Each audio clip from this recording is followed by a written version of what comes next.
आदि कर्मयोगी अभियानमध्ये जिल्हा अग्रेसर राहावा, जिल्हाधिकारी विनय गौडा.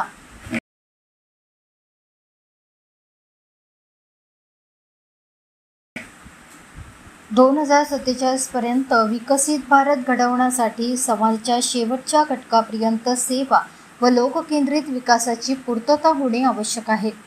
त्यासाठी प्रतिक्रियाशील सुशासन कार्यक्रमाचा भाग म्हणून केंद्रीय आदिवासी कार्य मंत्रालयाने आदि कर्मयोगी अभियान सुरू केले आहे. या अभियानात चंद्रपूर जिल्हा अग्रेसर राहावा यासाठी सर्व यंत्रणांनी योग्य समन्वयातून काम करावे असे निर्देश जिल्हाधिकारी विनय गौडा यांनी दिले आहेत.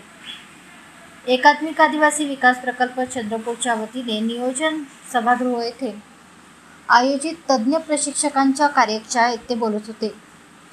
आदि कर्मयोगी अभियान हे केंद्र शासनाचे अतिशय महत्त्वाकांक्षी अभियान आहे.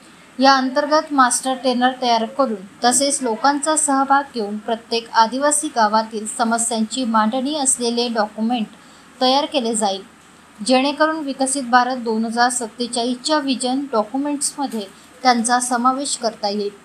त्यासाठी राज्य, जिल्हा, ब्लॉक आणि ग्रामस्तरावर तज्ज्ञांमार्फत प्रशिक्षण देण्यात येणार आहे.